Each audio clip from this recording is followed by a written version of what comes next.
Hey everyone, Toshi here. Today we're going to be talking about Dr. Ratio.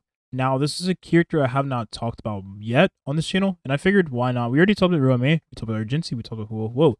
He's the last character coming in the near future, so why not give him his own dedicated video? First things first, the Hunt category is exclusive to just single target damage dealers.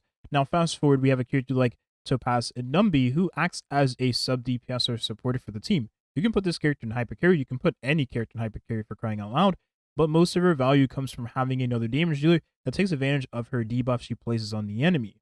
Whereas Seal is mostly just looking at being a single target damage dealer that is really only primarily focused in being in the hyper carry teams. Now we get Dr. Ratio. He's a character worth watching because just like Seal, he synergizes with his path and his respective element. Seal synergizing really well with her element as a Hunt character being Quantum, and Dr. Ratio synergizing very well with his imaginary element being a Hunt character. And these are characters that do a lot of toughness breaking to that single enemy. Now the reason I bring this up is because Seal is a character that has a very high base speed because of the path she is in. Her being a Hunt character means she takes advantage of having a high base speed or ways of increasing her own speed. Seal can increase her own base speed by 25% for 2 turns. The 25% is very nice considering that is on top of the 115 base speed she already has. Now, because of all the speed increases she gets and her high base speed, you can run her an attack percent boots, which means she gets more damage than most damage dealers because she'll have a higher base attack. Yangqing has 109 base speed. Yangqing also increases his own speed by 10% whenever he crits the enemy. So just like Seal, he has ways of increasing his own speed and he benefits from having a high base speed anyways. Su Sheng 4-star has 107 base speed. Now Su Sheng is a very interesting character because she increases her own action forward just like Seal does. Depending on the level of talent you have for your Su Sheng, it means that she'll get a speed increase whenever an enemy on the field has their weakness broken. So she synergizes very well with being a Hunt character because of this base speed increase she has. It's very nice because she takes a lot of turns. Now Topaz is going to be the exception to the rule here because she does not increase her own speed per se, but she does benefit from having a high base speed because of the path she's in.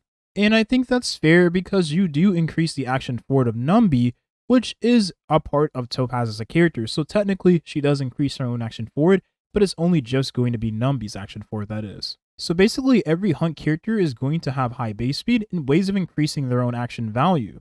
That's very nice because that means going forward, characters like Dr. Ratio is going to benefit from having those high base speeds, characters increasing his own speed, or just being able to put on speed boosts and not have to wear them depending on how high his speed is and depending on how many action forward values he has baked into his kit. So the reason why he synergizes really well being an imaginary character is because he delays the enemy action and reduces their speed. So not only is he able to do a lot of toughness bar breaking because he isn't a single target damage dealer, he is able to take advantage of the reduced speed the enemy has because he's going to have higher speed than most damage dealers in the game, and he is going to take more turns, meaning he synergizes with the imaginary element. This is the best case scenario for the character, honestly. And if there is always a way for me to talk about Silverwolf, you know I am, because Dr. Ratio is a character that benefits from Silverwolf being a character in his team comps. Silverwolf helps with putting that imaginary weakness on the enemy, and she also helps with reducing the defenses of that enemy, meaning that Dr. Ratio is going to take advantage of those debuffs in the weakness break because he is a single target damage dealer. Silverwolf is probably going to be his best friend. Another character that comes to mind is Yukong, and I'm actually glad that he is imaginary because that means for the first time you might actually be able to utilize Yukong really well with a Hunt damage dealer. The reason being is because Yukong is a premier imaginary buffer, just like Asta is a premier fire buffer. She can be used outside of imaginary teams, but if you're not using her with Daniel, you're better off just using other characters in place of her.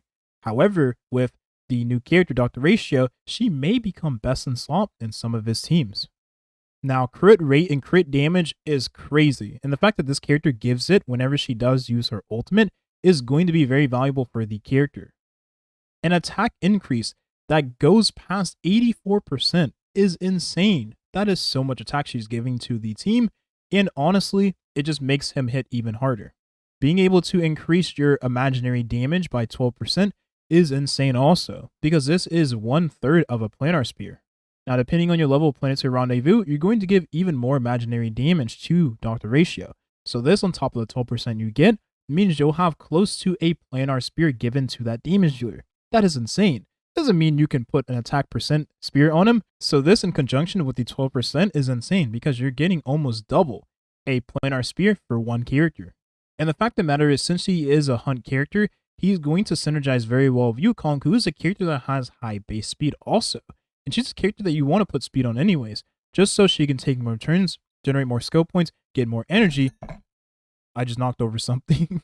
I don't know why, but whenever I record a video, even though I don't do face cam, I, for some reason, have to make hand gestures. So you don't see me right now, but I'm literally moving my hands around like I'm presenting a PowerPoint to an audience for whatever reason. So just like tradition, if there is a way to make a hypercarry team, you bet your ass I'm going to. And this is going to be a team I would use for Dr. Ratio if he turns out to be a hunt damage dealer that is just like Seal. I find this to be a very solid team because not only do you utilize two very nice supporters for this character, but you also have Luocha, who is just very flexible. And the fact of the matter is, since he is imaginary, he synergizes with Silverwolf and the rest of the imaginary teammates. So that means you can put him as a damage dealer if you really want to, because, I mean, Silverwolf does lower the defenses, and he is imaginary, so he takes advantage of the crit rate and crit damage buffs from Yukong, making him deal decent damage, honestly. But there's always going to be the traditional hypercarry team you can use, and that's because Brilliant and Yoon synergize very well for any damage dealer. So this is a very solid team, just whenever the enemy is already weak to imaginary. Now the truth of the matter is, before we get too excited, he could end up like a character like Topaz, where he essentially isn't as traditional hunt damage dealers, but maybe he's a character that is a buffer for another path. Now, do I want that to happen again? Not really, no. But at this point, anything is up in the air for a character's kit. So before we do, go way too in depth into Dr. Ratio as a character and team build for him, we need to make sure that we know exactly what he does as a character. And he may fall in line with a character like Topaz. I mean, considering she was just recently released and they're making another hunt character, he may very well be a character that synergizes with Topaz for all we know.